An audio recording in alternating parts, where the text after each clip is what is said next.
Okay,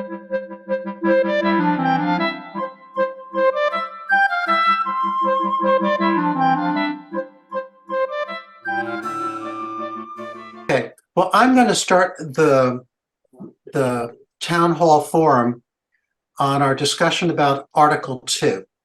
And my name is Jay Kiskell, and along with Frank Casper, we're the co-founders of the Fifth Principle Project. And we want to welcome everyone for attending today. As part of our mission at the Fifth Principle Project is not only to provide information to people and a platform for interaction and dialogue and comments, but also from time to time a forum so UUs can actually see one another and speak with one another, and more importantly, hear what's on other people's minds. I'm pretty sure it's helpful for me to know that my concerns are shared by others. And so we are going to invite everyone to just share their thoughts today. There's no particular agenda other than, what do you think about Article 2? So I'm going to start with one or two other comments, then hand it off to Rebecca, who will then ask one of the members for Lincoln Baxter to talk about the Save the Seven Principles project. So first of all, I have in the chat is the link to the UUA webpage where the most recent version of Article 2 language is found. There is also a process underway, which I'm going to ask Rebecca to highlight again, to solicit additional amendments. These amendments have a very different path than it was before GA 2023 this year. And if you would touch on that as well, the amendments are going through the process too. So the key thing is, in June of 2024, Article 2 will be placed on the agenda for the second time, and a 2/3 vote will be required to make those changes permanent. I will share that this happened in 2009, and those delegates at that General Assembly voted no, saying that the changes offered did not advance or preserve the nature of liberal religion that we had all grown to embrace and also want to pass on to others. So if you haven't seen the current language, you can visit that website. And Rebecca, I'll turn it to you. So if you can give how the meeting will be run and then hand it off to Lincoln to discuss the Save the Seven Principles project. All right, can you all hear me? Okay, so I'm Rebecca Pace. I'm in Cincinnati, Ohio, and I will be the moderator this evening. I'll be calling on people when it's their turn to speak. A lot of people will want to speak, so everyone is limited to 2 minutes. We ask that you have your camera on if you want to speak. This is a conversation, and we want to see the people that we're talking with. So please don't hold discussions in the chat. It is rude and distracting. So if I call on you, and I'll call on people, you'll have to raise your hand using the reactions at the bottom of the screen. Raise your hand, and that will move you into the queue, and I will call on you, and then you'll have 2 minutes, and Jay will interrupt you when your 2 minutes is up. But before we start, I want to pass along some information about the process. Should I go ahead and do that now? Yes. So on Tuesday, I attended the UUA board open house, and I learned more about the amendment process. The UUA will not be holding any Zoom discussions about the proposal that they have, but they have set up a resource page for congregations to use. I'm going to be posting several links to the chat in the chat later, and that'll be a link to the UUA's resource page. So there's no Zoom discussions planned, and there's also not going to be any online discussion board to collect information on amendments to the revised proposal that is in front of us. They had that discussion board going last year, and it just proved to be unworkable. After amendments to this revised proposal have been submitted, then they will open the discussion board to discuss the amendments that they have received. And that will be after February 1st. All the amendments must be submitted by February 1st to be considered at General Assembly in June. So an amendment has to have the support. It has to be sponsored by a congregation, not an interest group. And it has to have the support of 15 congregations. But there is no process for connecting the congregations to get support. There's a Facebook page operated by a private UUA congregation member, not by the UUA. And people there are collaborating, and I will be posting that link as well. So there are at least 4 amendments to the proposal we have in front of us that are in the works. One is on peace, 2 are called equity, and 1 is they're working on is a freedom of belief amendment. If someone is working on similar amendments, then they're going to try to connect them. So like the 2 equity amendments, they've wanted to try to connect them, but the people sponsoring those say, no, we're talking about different things, and this is not the same. They won't connect those. So once amendment has been formally submitted, it has 15 congregations supporting it, the sponsor will receive a link that they can send out to collect more supporters. It has to meet the criteria to be submitted, and then the link will go out. If it passes, so if they have a submitted amendment, it would have to pass a vote at General Assembly, passed by 75% of the delegates, to then be incorporated into the revised amendment that we have in front of us. It's going to be incorporated word for word. It is not going to be a wordsmith. They're not going to change the wording or leave things out like they have done with this amendment we're looking at. Then it passes by 75% of the delegates. Then there is another vote of the entire thing all put together, and we can stop it with 1/3 of the voting delegates at General Assembly. Now, I want to say I'm just passing all that information along to you because I am not personally supporting any amendments. I think they're lipstick on a pig. That's my opinion, and now you know. So there's 2 sources of information that I can recommend to keep you informed about what's happening. Of course, the fifthprincipleproject.org is going to have updates and discussions, and the SaveThe7Principles.org is constantly getting new material and resources that you can use. So thank you. Okay. So please go to SaveThe7Principles.org website and sign up and let us know that where you stand and you can help us. So now I'm going to turn this over to Lincoln, and he's going to tell us a little bit more about Save the 7 Principles. Hi, this is Lincoln. I'd like to share a view of the Save the 7 Principles website. The Save the 7 Principles website, Frank, can you see the screen? Yes, I can see it. Okay, so Save the 7 Principles was a website that was an outgrowth of a group of people that got together, started by Julie Hotard, and acquired probably about 150 people. The whole idea of this site is to talk about the issues behind the Article 2 rewrite and why one might not want to support it.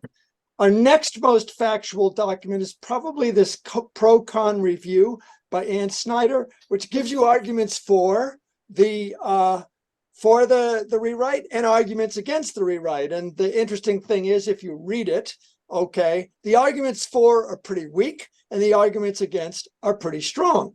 But it is an attempt. It was a serious attempt to try to get the best arguments in favor as well as the best arguments in opposition.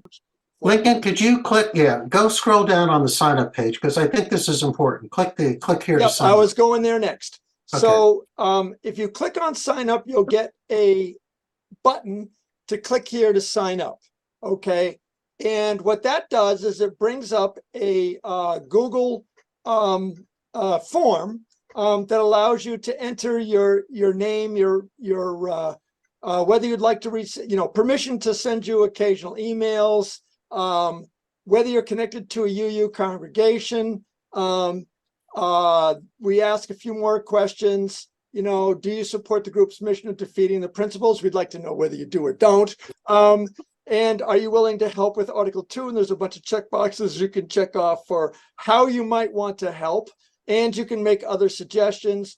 Optionally, you can provide a phone number. One of the things we're going to be adding, and that's a result of this, of the work we've been doing with the Fifth Principle Project, is a page to describe how to become a delegate, what the processes are, which are dependent partly on your congregation, how your congregation selects its delegates, and what's involved in being a delegate in next year, given that it is a virtual GA. So Rebecca, it's back to you. Well, before we start with calling on people, I did want to give Steve a chance to add something. Yeah. There's a lot to be added. The first thing is the sites that have been created, the Fifth Principle Project and the Save the Seven Principles, are wonderful sites. But if no one knows about them, no one will get to see them, and all that information will go into the ether. So my plea to all of you, if you have not gone on that sign-up page, please do so. It's going to be up to us. We need all of you. So I'm going to ask with that segue, Rebecca, I raised my hand as a model, so please call on me.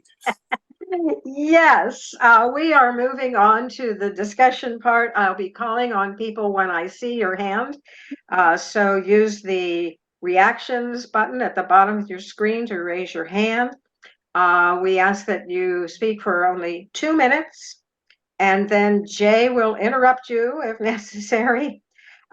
Please turn your camera on, because this is a conversation, and let's not hold discussions in the chat. So I see Dick Burkhart is ready and up next. So if you could unmute yourself and let's hear what you want to add to this discussion. Yeah, I want to give a little more background. And this is on the voting that happened last June and on the prospects for any amendments. It's it will be pretty difficult to get a 3/4 vote on any amendment. And what the voting at last June showed was that there were many proposals for amendments that required only 50%. And there was a general pattern. If the Article 2 Commission supported an amendment, it got 3/4 yes vote. If it did not support, it got 3/4 no as a ballpark figure. And so the delegates were just looking at what the Article 2 supported or did not support, that determined their vote. What that means is, if we have anything close to that at all this year, we won't get any amendments passed that we want unless the Article 2 Commission somehow changes its mind and supports them. If the Article 2 Commission opposes like these 4 that are being talked about or any of them, they'll just go down to nothing. But if they support, they'll probably be passed.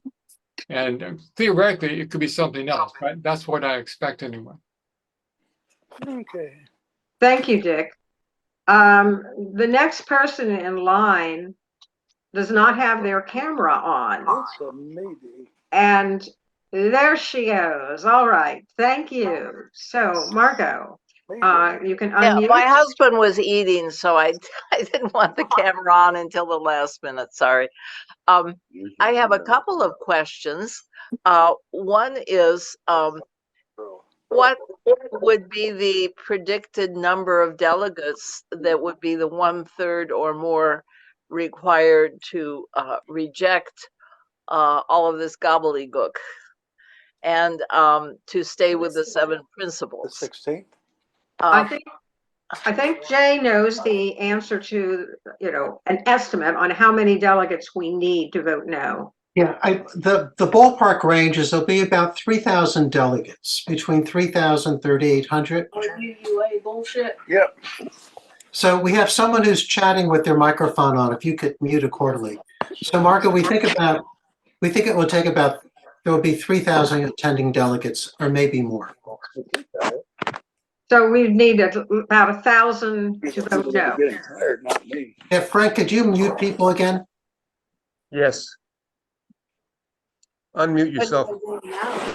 Unmute yourself if you're Yeah, I speaking. was asking a second question, which is my impression, but I haven't seen an analysis of the effect of the amendments that were added last year, but my impression is that it softened some of the language, but I haven't gone over it with a fine-tooth comb, and I wonder if somebody could address the amendments last year and whether they were just lipstick on a pig or something actually substantive.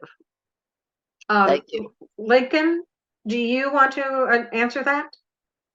You want to unmute? Sure. There were mostly tweaks. There were cases where some language was added that was considered good. I think things like science and mystery were added to into the inspirations section. There was one case of an amendment, it's important to say this, where language was deleted and the commission chose to put it back in slightly different form. For the most part, as someone just said, maybe it was you, Rebecca, it was trying to put lipstick on a pig or polish a turd. The reality is that it didn't really change the nature of what the proposal does in any significant way. I'll just leave it at that. Thank you, Lincoln. All right. So Aspen, you're next if you'd like to unmute. Yes. Well, I've noticed as this current iteration of the Article 2 is not and much different than the original, as much as they call it a revision. It's similar to the original, and my biggest concern is their rejection of the fourth principle by substituting it for pluralism. I don't think they could understand what pluralism means, because there is no pluralism at this moment. Because if there was true pluralism, then we'd all be getting along more. Because the pluralist society is a society where all views are taken, seriously in a democratic fashion. But the Article 2 is not a democratic thing. It's quite the opposite. I was in the EU Humanist group, and they're one of the stakeholders that was asked about the early revision. And many of them, you would think the humanists would have, stopped in their tracks and said, we're leaving with UUA over taking out science and reason. But they just rolled over and let it happen, because they've also been hijacked by the current BIPOC agenda that is going. The current president of the EU Humanist Association is not to denigrate people of color, but she is a proud member of Blue, the Black Unitarian group, and so she has her own biases, which is really dangerous, because we're seeing that even humanists who humanists and Earth Center people make up the two biggest factions of UUs.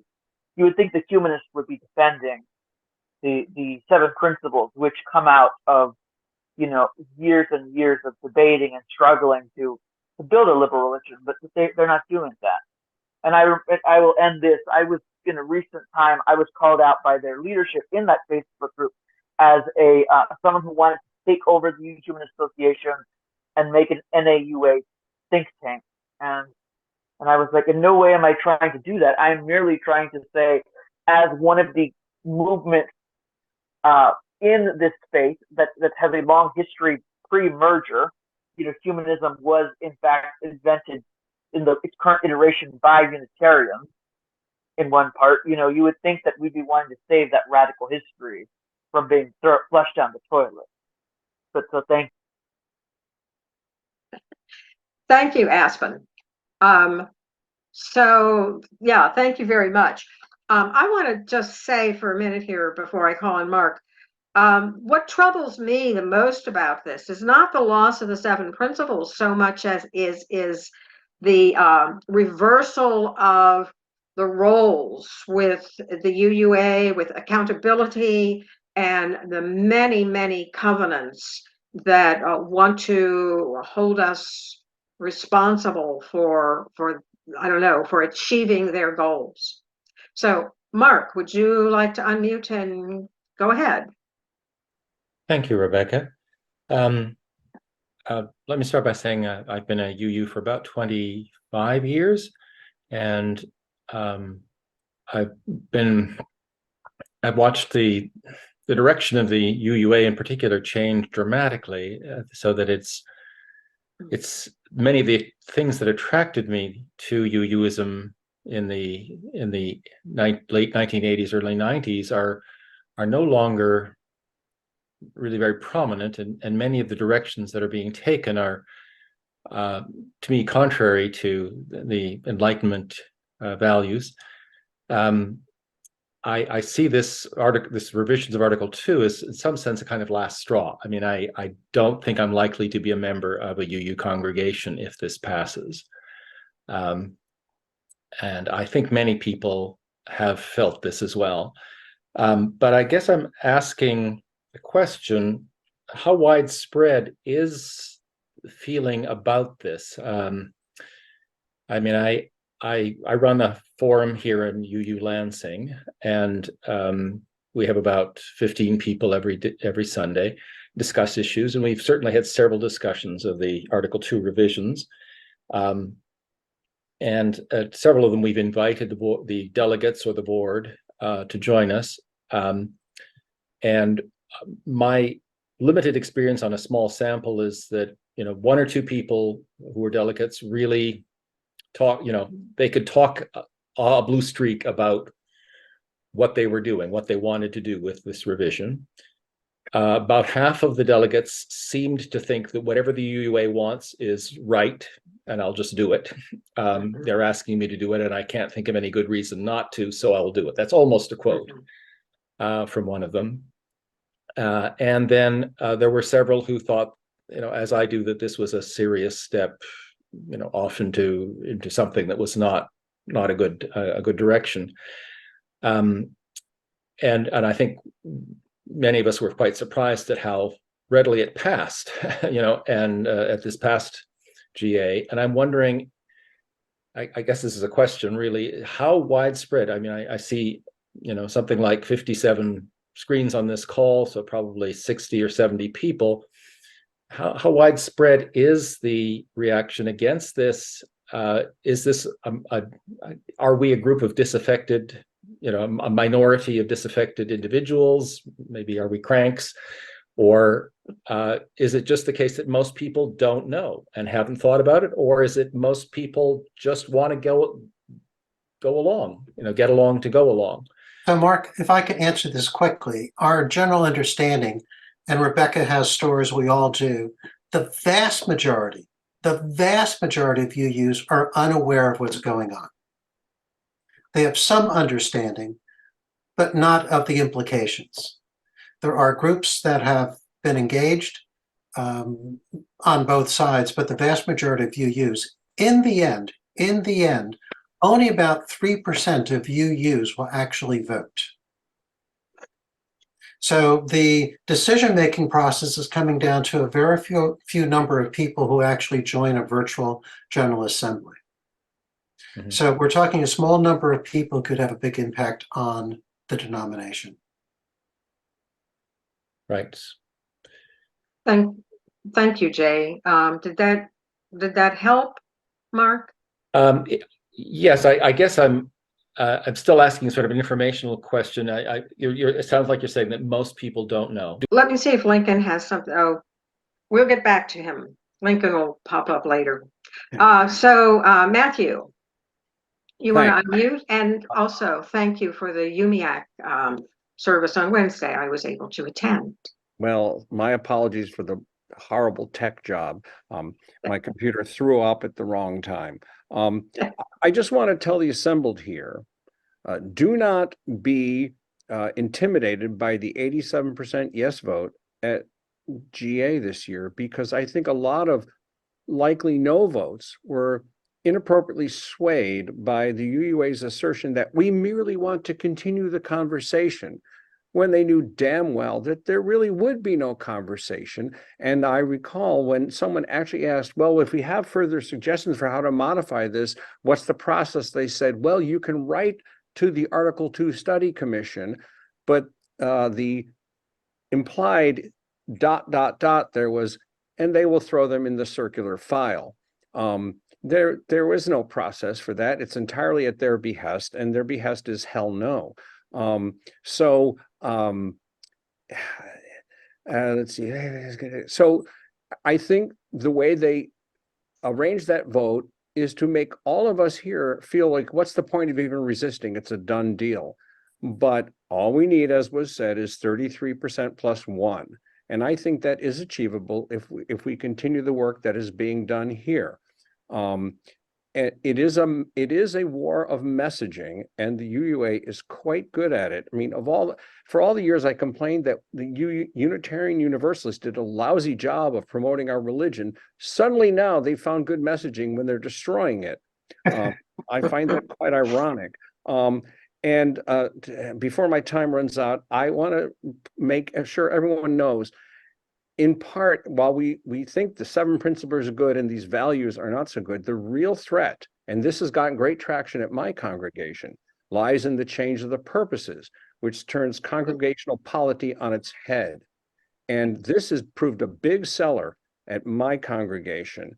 We should take this seriously. And also, I want to remind you that they use the word covenant, and this I got through these groups here. I can't remember which of these organizations posted that video of Sophia Betancourt at the 2022 GA saying covenant without consequences isn't really covenant. So we all should be careful. They're coming for us, and they're going to enshrine it in this revision. It's going to enable them to come after people as they've been coming after ministers. And they're using a cowed ministry to sell this program. And so it's, yes, we should contact and reach out to everyone. I never shut up about this thing because I love the Unitarian Universalism as it should be practiced as America's most liberal religion. One last thing, they are promoting a program through UU Wellspring, a 4-week curriculum, and every source in that program comes from UUA, even as Wellspring says we are not UUA, but every one of their board members is completely tied to UUA. They have complete alignment through every organ. And so again, I want to appreciate the efforts of Fifth Principle Project to Save the 7 Principles. And through organizations like this, just talk to everybody you meet, and the word will get out virally just in time for GA. Thank you very much. Thank you, Matt. Wellspring information that he talked about, I posted a link to the congregational resources in the chat, and that's where you'll find that. Jay is up next. Very brief comment. There are 2 things. There's another movement underway to rewrite the bylaws, and I have read them carefully, have multiple copies. And one article subject to change is Article 3 that says the association is composed of autonomous self-governing congregations. I really think we need to get better clarity of that at this coming General Assembly in 2024. But my one comment I want to make is that I've written to the Article 2 Study Commission, actually to a member who interviewed myself and Frank as a Fifth Principle Project stakeholder, and asked if they could define the word we. What was the antecedent to the pronoun we? And I ask everyone to go back and read the current or the proposed language and determine if you can figure out who is the we in the multiple times it is used. Thank you, Jay. Terry, if you would like to unmute, you're next. Okay, thanks a lot. So good to see everybody here. Yes. And I appreciate the Fifth Principle Project and the opportunity it's given us to basically save Unitarian Universalism, because that's what it boils down to.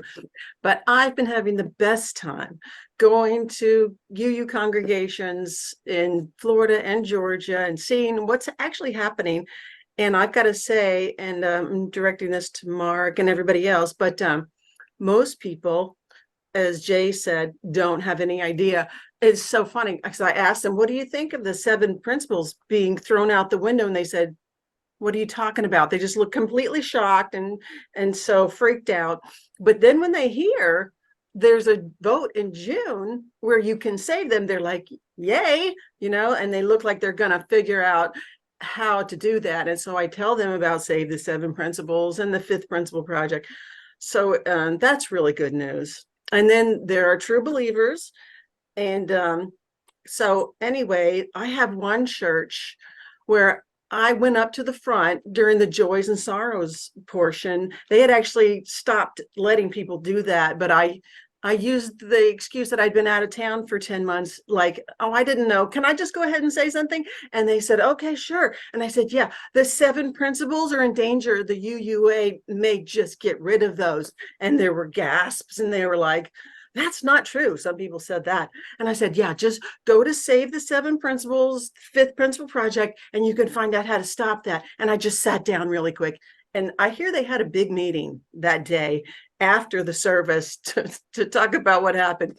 But one of the big muckety mucks from that church came to my other church and was complaining about them. Now, my other church, I just want to say really quickly, we formed a chartered task force to investigate what the UUA is doing, and we've separated into groups.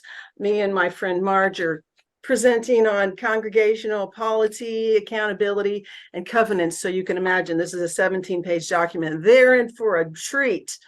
But anyway, there's a lot of hope out there, mainly because most people don't know. And when they hear the truth, they are very much interested in how to keep the 7 principles and to upend this attempt by the UUA to become the head of the pyramid and make us at the bottom. So anyway, thank you to everybody and have fun out there. Thank you, Terry. I have heard about some of your travels to visit other churches, and that is a wonderful way to let people know, have coffee after the service. I've gone to visit a few other churches myself, and sometimes people go, well, we're not on the same side, but other people will sort of whisper to me, oh, I'm glad you're here talking about this. So thank you, Terry, for going out and letting people know about this. My pleasure. Kara, you're next if you'd like to unmute. Thanks, Rebecca. Thanks, everybody. I guess I've got some lipstick here. So I'm one of the people doing an amendment. But I want to just let everybody know that my congregation, it's a fellowship, is planning to vote no on the actual package when it comes down to it. We sort of are splitting our efforts. It's kind of like, yes, put the lipstick on the pig, hoping that the pig does not get to go anywhere. But if it does, just make it as pretty as you can. I don't know. That's the way that we're sort of looking at it. The language of my amendment actually is sort of intended to be something about freedom, even though it's kind of couched in very pretty vague terms, but that's because I thought that's the only way it would pass. It says, it adds a third sentence to the equity value, saying we support each other to express who we are, so freedom of speech, and to ask for what we need in order to flourish. So again, we need to be able to speak what it is that we need and ask for it in order to flourish, because that's right now it says we have the right to flourish, but if you don't have the ability to say what it is that you want to say, then that would be pretty difficult. So I'm trying to get at it in this sort of sideways way, which in some ways maybe looks a little bit like it's not freedom of speech, but I'm just trying to work with what's there. I guess that's all I have to say. Well, thank you, Kara. I do understand that there are people who fear that this will pass based on what happened last year or in June at General Assembly. And they think if this thing is going to pass, at least we'll make an effort to protect this piece or something that's important to them and try to pull something forward from what we have now. It's an uphill battle. And As I say, we're going to vote no, but yeah, um, yeah, if the other people vote yes, we want them to be voting yes on something that we feel tiny little bit better about. yes, I understand that. So, Marco, is you again, or I saw your husband there with you? You're still muted. I only had 2 questions, so I thought maybe I could ask another one because I didn't use my 2 minutes. Is that okay? We'll be quick about it. And it's really for you, Rebecca, but others as well. Jay referred to the fact that there may be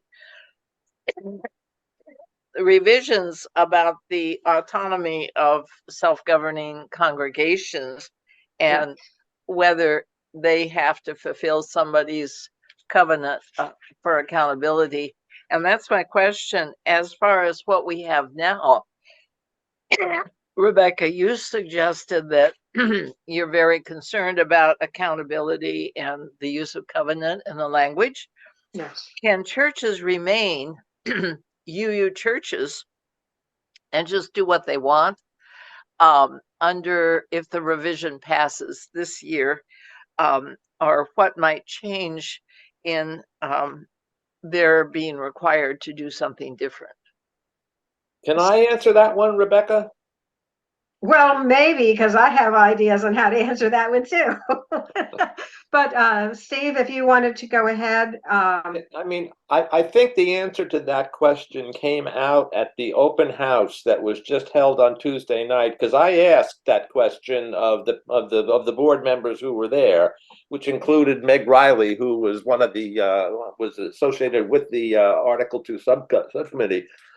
They could not tell, none of them had any idea of what's going to happen when this goes on. And Meg Riley went on to say that the congregations will be able to do whatever they want. If they want to keep the 7 principles, they can keep the 7 principles. If they want to have the 8th principle, they can keep the 8th principle, which makes me ask the question, then why bother change?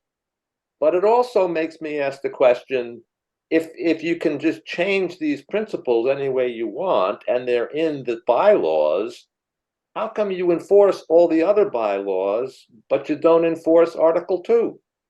So and there's just a lot of gobbledygook being spouted from the top that makes absolutely no sense.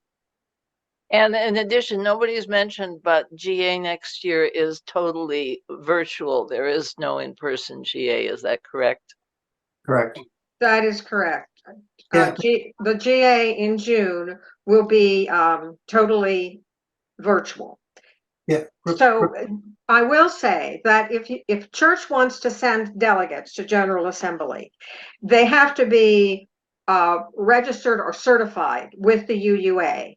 And in order to do that, they have to have made a contribution to the UUA. Now, I have heard of congregations who are so upset with what is going on that they are protesting by not sending any money to the program for UUA. This means that they cannot send any delegates. So they have to make a contribution in order to send delegates. The other piece that I wanted to mention is Article 3. They are actually, right now, they have a task force, they have a commission working on Article 3. Article 3 has the teeth in it. Article 3 is how they will enforce their covenants and how they will enforce accountability. Now, they were supposed to release a draft of Article 3 in GA 2024, but I just saw in the chat that someone says that that is not going to happen.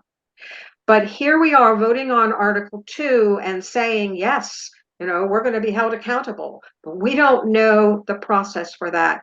because it is in Article 3, and Article 3 is currently being rewritten right now. Yeah, Rebecca, I'm gonna, as the timekeeper, we have about 30 minutes and maybe we can extend that, but I want to give everyone an opportunity to continue in the chat. So if we could move along, and I'll be a little more Yes. nickety on timing as well.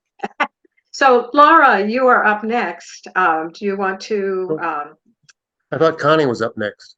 well, actually, Laura just disappeared. She Oh. was next. I haven't disappeared. I just took my hand down. Okay, Recognize me. okay. I believe I'm up next, Frank. Okay. Yes, yes, you are. So my question really is to the point about how we could win this vote, which I'd like to win, but I feel not very hopeful about it because we had 4,100 delegates at the last General Assembly with a pass rate of 87%. We only had 520 of us voting against this. It's a lot of pressure to go along. You're right, and it's amplified by the implication that you're a racist if you're not willing to vote for this article. So it's tough to get the votes. I think there are 1,000 congregations. I mean, how do we triple our numbers? And I'm looking for a strategy, as an organizer. What's the strategy here? Do we go to places, that are all churches that are already organized and count on them? I think they've got I'm just feeling pretty alone here at my own church, trying to get folks riled up about it. But I've got the ministers acting as the primary censors of anything like that happen. They're increasingly controlling all manner of communication. My one thought is the Facebook, because you could set it up so that people can post things on their own Facebook, drive their friends to a Facebook page, and we could get the word out easily that way, I think, and cheaply. That's my one thought about it. Just trying to. So. Thank you, Laura. I agree that I think Facebook could be a good vehicle for us. If somebody wants to jump in and help us at Save the Seven Principles with that would be really appreciated. Connie. Yeah. Connie. Hi. I'm actually in a little bit different of a situation. Thanks to the Fifth Principle Project, I learned about Article 2 and what was going on. And I attended the GA in 2023 in the business meetings. And I'm somebody who works in legislative areas. And I was very upset about how they misrepresented what it meant for a yes vote, which they said was to continue the conversation, but implied with that is to continue talking about revisions. But if you voted yes, revisions the following year are much harder.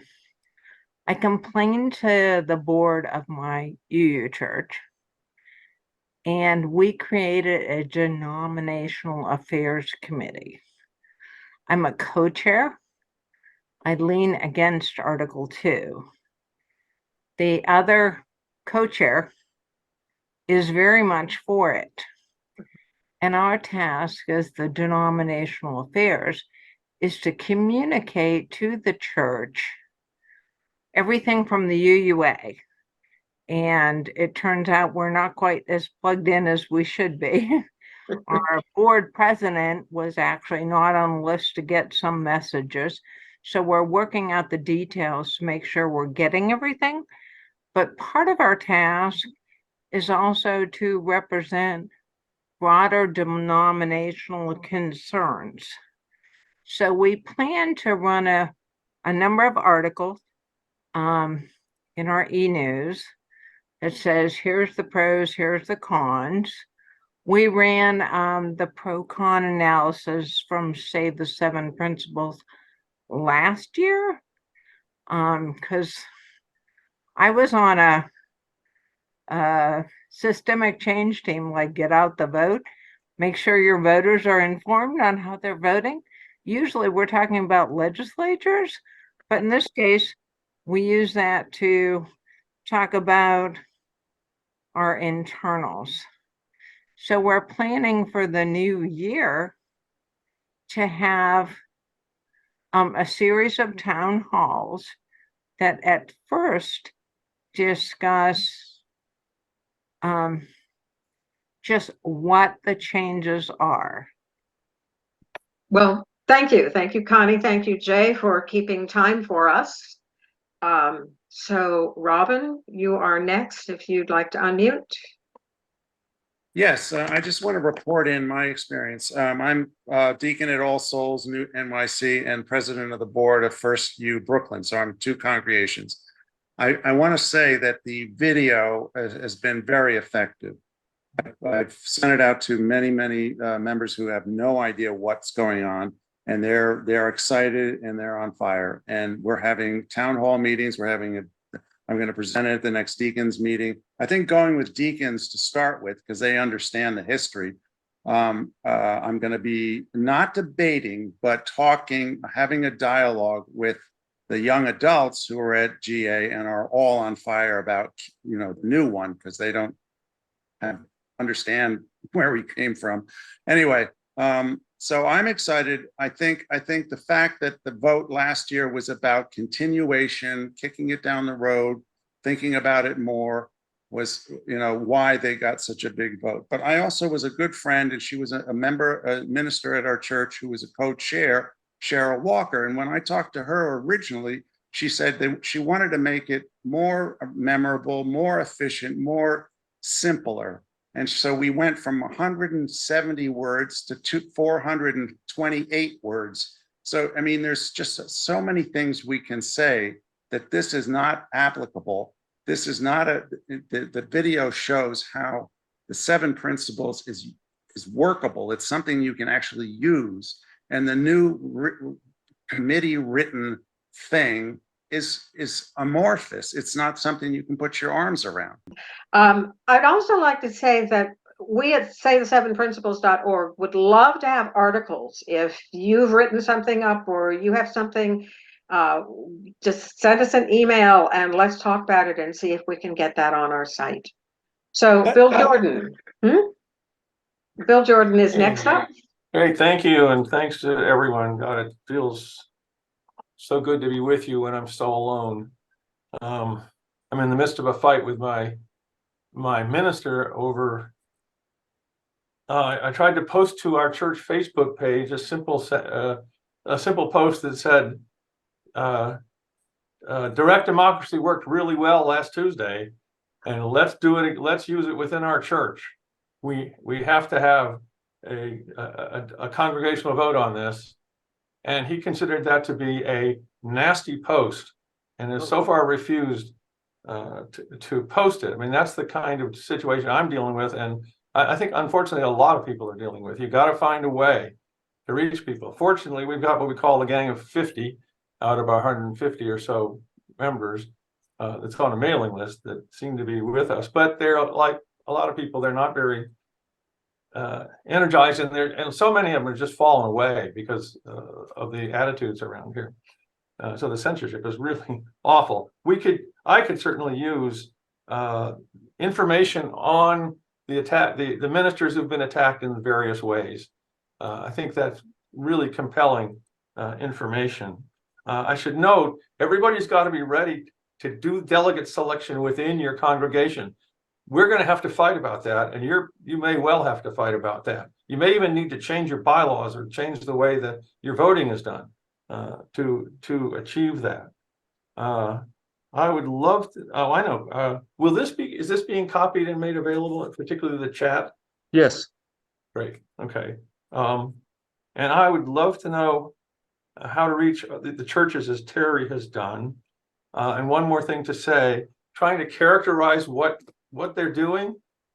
they are changing this is the fundamental change, I think, in Unitarian Universalism, from a religion, a faith that is based upon the individual with respect for the inherent worth and dignity of every person, to a communalist faith where we're controlled by a whole interlocking web of covenants. And then my minister just hit me with that. Oh, the things that you wrote violate our covenant of right relations because you didn't go directly to the person you were, you were challenging. Well, I don't even know who that is. I mean, I made a political statement. I suppose it's probably the minister, but that's what's going on. And Bill, believe me, when they get to Article 3, it's going to be all she wrote. Yeah, Bill, ask you to end there. Time is up. Yeah. Yeah, well, let me make one remark to Bill about if he needs information about the ministers that have been attacked or victimized by these covenants. The last chapter of Used to Be UU contains an array of stories from various targeted ministers. That'll be good information for you. Jean, so you're next, if you'd like to tell us what you're thinking. Okay, I'm just making sure I'm off mute. So good evening, everyone. I'm from the UU Church in Manchester, Connecticut, and actually we have been quite active since GA 23. I was an online delegate, business only. That was the first time I was a delegate. And we have 6 delegates in our congregation because of our size. I did put some information in the chat, and I just wanted to highlight that the smaller congregations can send a minimum of 2 delegates.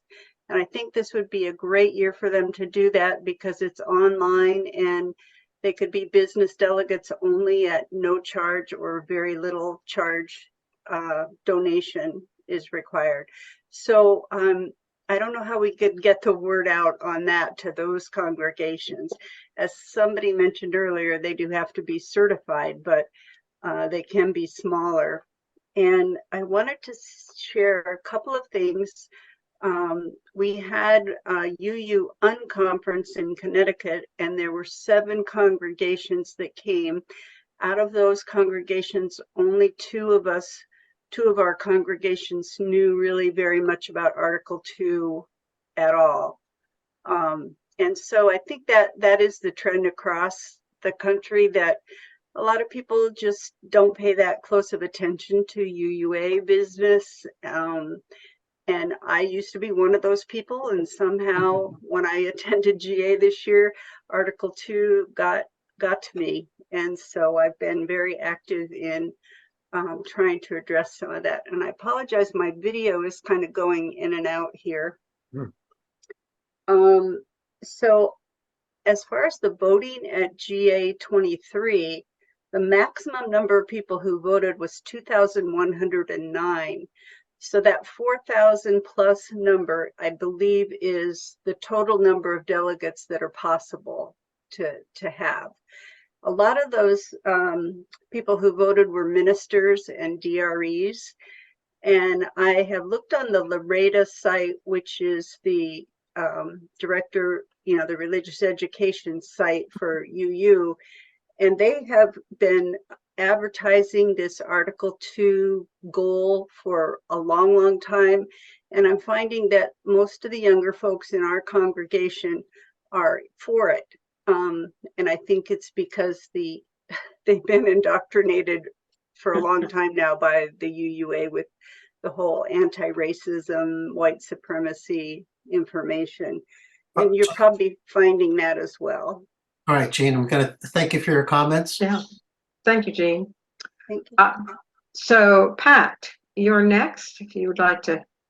Yes, I wanted to say something because I think maybe I feel a little more angry, disappointed with my religion than some of you do, because I've been a UU since 1973.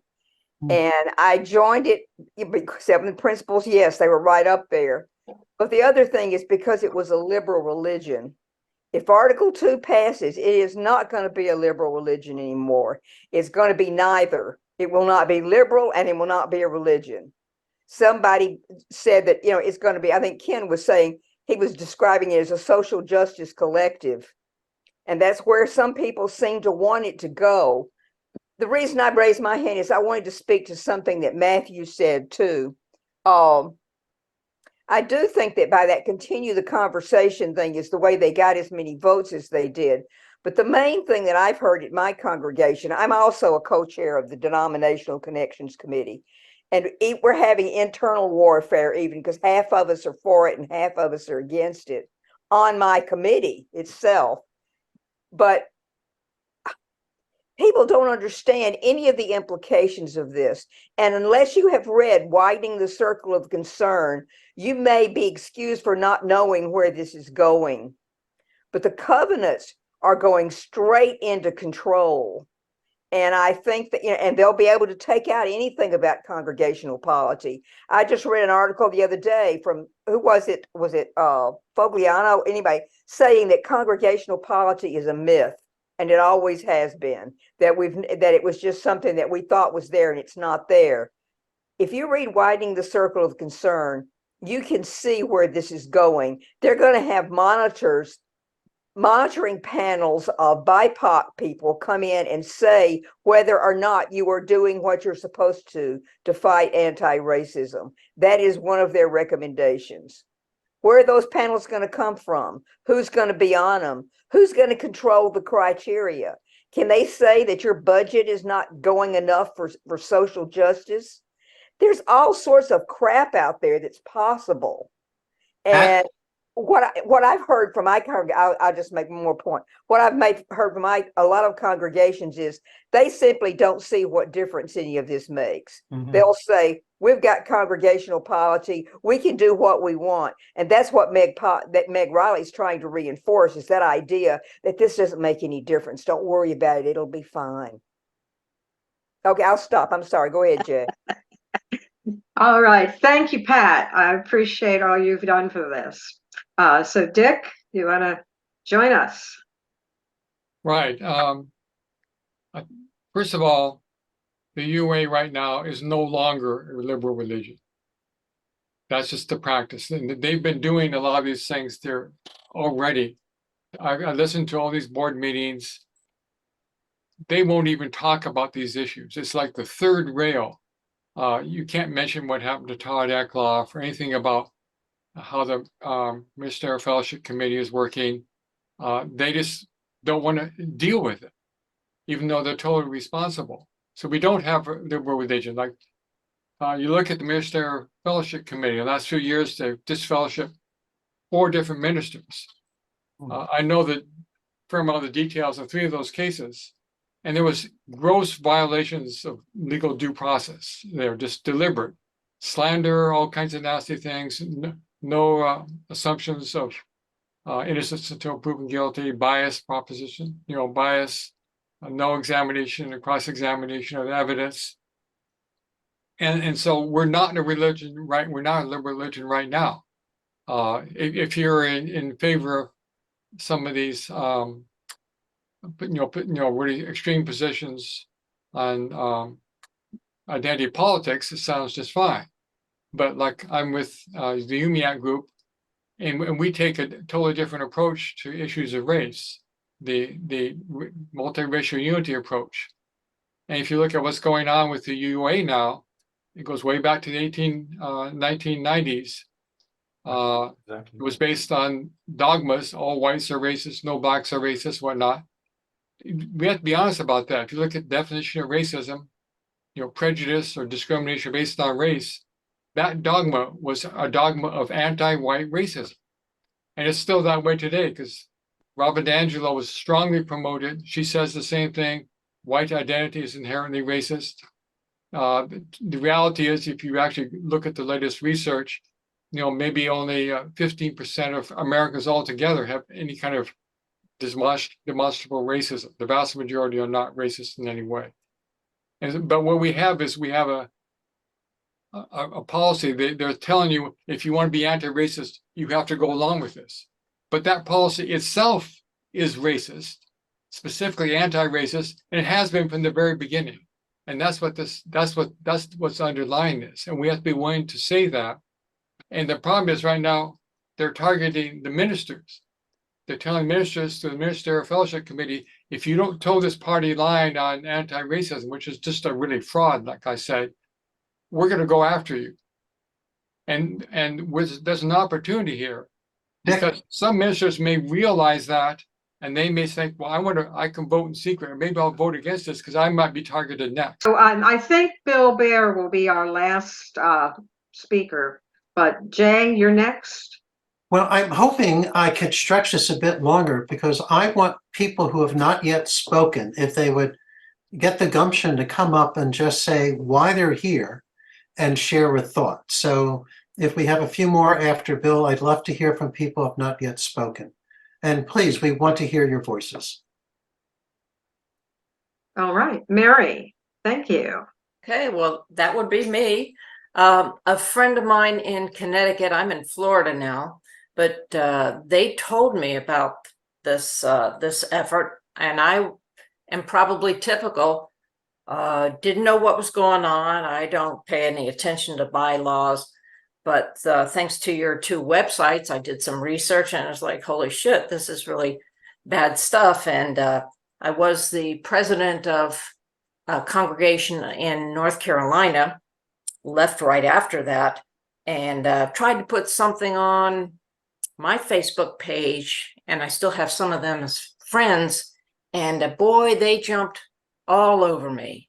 And their rationale was, this is all love-centered. We love being love-centered, and getting rid of the principles. We can keep the principles. It's up to us and our congregation. So that is, I guess, the strategy that people are using. But the reason I wanted to talk was, well, I have a question and subsequently got a lot of answers. Is like, what's going on with the ministers and how are they getting pressured? Because I was shut down. I was quickly jumped on. I've had resistance in Transylvania County, where we're members now, getting hold of the people that I want to talk to about it. Just resistance and not sure what to do about it. But I guess it's common, and the ministers are feeling threatened too. I didn't know that. Thank you. Yes, many of the ministers do feel threatened and are very reluctant to speak out. So that's a huge issue. I think a lot of people too think, well, this isn't going to bother us, it means nothing to us because it's never, we've never had to worry about Boston before. But already they are rewriting the RE material. They are changing the focus of our social justice activity to just the single approach to anti-racism. And the ministers are being held to new standards. So if you have a visiting minister or a guest minister or a sabbatical, or you need a new minister, the choices are very limited. This is obviously just, shooting, our religion in the foot. I mean, it's just so blatant. I can't understand what they think they're going to get out of this. Yeah. Scary. So, Marie, would you like to unmute him? There you go. First U of Chicago. And there has been a problem at my congregation for some time. And it was manifested by the people who were on, the problem was not created by the people who were on the Denominations Affairs Committee, but the powers to be resented the people who were on the Denominations Affairs Committee, which were Finley Campbell, Bobby Lambert Camber, me, and several other members. We had a denominational affair committee of 7 members. But nonetheless, the board at that time decided that the denominations affair committee should be under the board itself. And there has not been a meeting of the denominations affair since that went into effect. We didn't even get a report from the GA. And in fact, there were 2 people from the board who were members. And I was asked to be part of it because I had chaired the DAC for several years. And because I wanted to make sure that the DAC continues, I said that I would not be the chair, but I would be active. Nothing has happened. So a couple of weeks ago, I decided that since no one else wants to do anything about it, and the Article 2 proposal is coming up, I asked the president of the board to discuss with the board the denominations affair committee. And I was here today, the board met today, and I'm not saying that I won't get the call, but I was waiting for a call from my board so I could present why I think our denominations affair need to be an active committee for our congregation. As I said, I haven't heard anything. But the other thing that I wanted to mention, Marie, I'm sorry, we're running out of time here. Okay. As much as your voice is so valued, thank you so much. All right, thank you. Yeah, thank you, Marie. So Bill, I'm glad you found the raise the hand function. Yeah, I know. You know, I use so many of these tools, but they're all a little different, and I get tangled sometimes. Just real quick, I've been involved with UU churches since 1986. You can go back a little further than that, but officially since '86, and off and on right up until this point. I was with Unity Temple in Chicago, the church in Geneva, Illinois. Now I attend the church in Ephraim, Wisconsin. When I was on the board in Geneva, we went through our bylaws at the urging of the minister to take out UUA, and her position was the church in Geneva was there long before there was a UUA, and she said it would be there long after UUA disappears. I thought that was an interesting perspective. So I've always been in churches that have not really been too enthusiastic about UUA in the first place. I've never known anyone who's joined a UU church because of the principles. Most people I encounter don't know the principles. I'm sympathetic to what you're doing here, but the principles have just not been all that important to the church life. So I think that's true for many others. That's something you're going to want to take into consideration. You know, my final point on this, when I've heard people talk about this, everybody sounds pretty aggrieved about what UUA is doing. And yeah, I get that, but UUA has done plenty of dumb things for many, many years. And so I think, you know, rather than, you know, adopt a tone that's a little more about what you want to go in a positive direction, rather than to tell us what many of us have known for a long time, which are all the fumbles with the denomination. Thanks for letting me talk. Good point. Thank you. Thank you. Amanda, would you like to unmute? Yes. Hi, I am a retired UU minister. Hi, Dick. And I'll be very brief. I'm scared shitless. I'm a chicken, so here I am. Don't tell anybody you saw me here.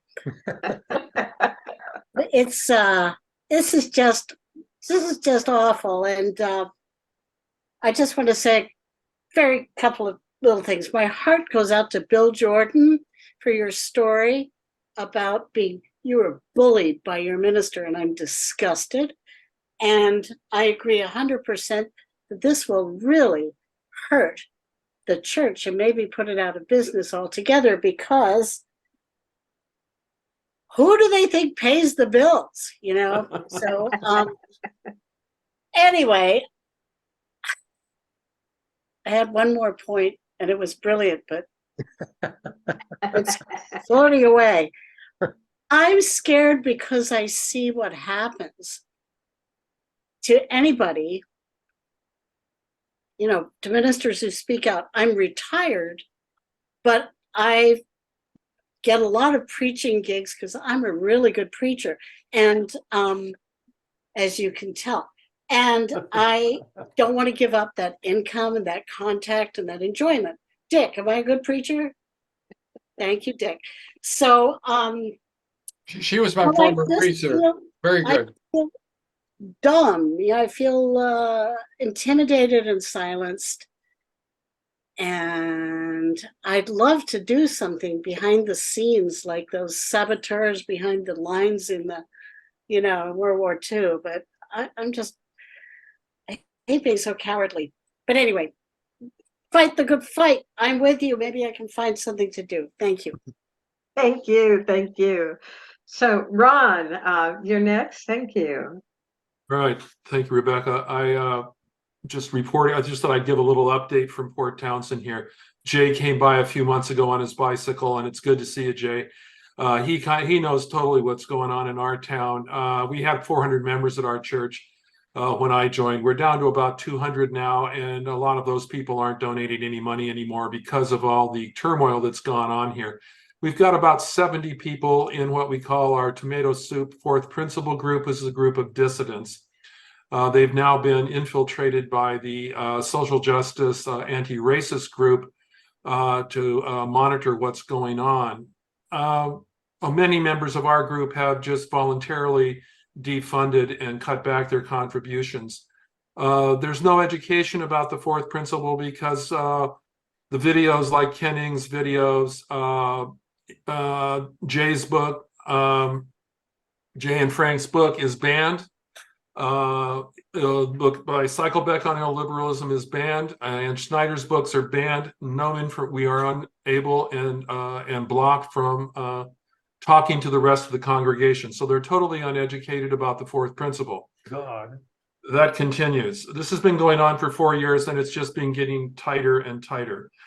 We've got a developmental minister now, and they are now interviewing people coming into door to make sure that they're not part of our dissident group, and they are being rejected if they're not in alignment with the UUA policies. Jesus. Let's see.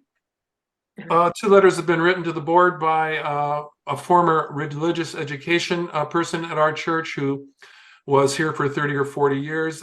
She is now the head of the anti-racist social justice team. She wrote 2 letters a number of months ago to the board requesting that our affinity group, which is what we are, our dissidents are an affinity group, that they be banned because we are in support of white supremacy culture. So that's probably enough. But it answers a number of questions that I've heard people say, like how educated are people in the congregation? Our congregation is totally uneducated if they are not a member of the anti-racist group or if they aren't part of our fourth principle tomato soup group. So there's no education going on. In fact, it's actively repressed on a daily basis. Thank you very much for allowing me to speak, and it's great to be in a group of people like you. Thank you so much for this community. Thank you. We appreciate that. Let Brian speak, and then I will be a speaker then. Yes, I think Brian is next. I did want to also suggest that people consider saving the chat because there are good links in here and some good information. How do we save it? I will post that in the chat. How to save the chat will be posted in the chat. And Brian Reed, if you'd like to, can you show your face, please? I have been trying. I am so sorry. I have a new iPhone and I cannot figure out how to get the camera to work. So I apologize. I've been playing with it here and I haven't been able to figure it out. Just so that you know, I'm 65 years old and I was raised Unitarian, and I'm heartsick by these changes because I feel like my religion is going away. And I come from a congregation in the heartland in Indiana with a lot of members who have been Unitarians for 35 and 40 years. When I think back 40 years, it's a lifetime ago. So I know they feel that a lifetime religion is being kind of pulled out from under them. But the way this has been described to our congregation is that because we have autonomy, we can retain the principles. And a lot of folks are looking at the new covenants and saying, well, you know, I agree in principle with many of them or most of them. So no harm, no foul. And then we're being warned that if we vote against them, we will be labeled a racist congregation. And so I think people are leaning toward voting for it just to avoid that. And from my point of view, though, it seems that the Article 2 was rewritten under the faulty assumption that we're all racist congregations to begin with. So if you vote for it, you're admitting you're a racist. If you vote against it, that's apparently evidence that you're a racist. So I look at it that we're a racist no matter what we do, and I resent being manipulated that way by the UUA. And that's all I wanted to say. I just think for those of us who this was not a chosen faith, it was the faith we were born into, this has a very strong emotional impact. Thank you very much. We share those feelings. Yeah, Rebecca, let me give my good friend Harry some time too to close off, and then I'll end the session. Go ahead. Right. So this is it. So Harry, go ahead and unmute. So I just got a couple points. So when the last speaker said they'll label us as racist, who is they, and why do we care what they say? I mean, they are not all above us. That's just somebody's opinion. And it's not the opinion, it's an opinion. And that's one of the things we got to fight against. And number two, the gentleman who said that he was infiltrated by his group was infiltrated by social justice people. I was in a church group in Houston where we had a lovely group together. It was actually a poetry discussion group, but then we got some awful people in there. And because it was a church group, we couldn't kick them out.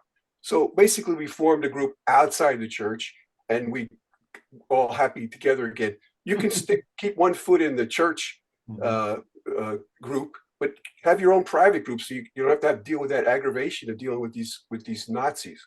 Anyway, that's all I got to say. Hey, Jay, you want to wrap it up?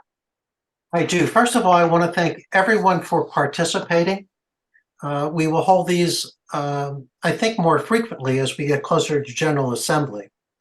But I think it's important that we all understand something good that has happened as well, that we have a community right now in this Zoom session that would not have existed if we didn't have an opportunity to be drawn together. And it is something special to think about that. And I can't thank Ron and the other members from the Tomato Soup Group at Port Townsend who hosted Helen and me, Harry and Laura, and other UUs down the West Coast when I rode my bicycle. This is an amazing denomination with people with a genuine affection for one another. And I hope we can find that affection once again. So please stay tuned. If you have not yet signed up, I'm hoping everyone is a member of the Fifth Principle Project. It's free, just sign up now. I encourage everyone to sign up for the Save the Seven Principles email list, which is different. And please feel free to send a contact us message at the Fifth Principle Project. We do our best to answer those as quickly as we can. And I want to thank very much the members of the Save the Seven Principle, Steve and Lincoln, and especially our wonderful, wonderful host, Rebecca. Frank, I'm going to ask you to leave the session open and let people exit as they wish. And sure, you and I can be the last two, or anyone who want to linger. Thank you all for attending and for sharing your precious time with us. Thank you. Thank you. Thank you all. Thank you very Thank you. much. Bye-bye. Bye-bye.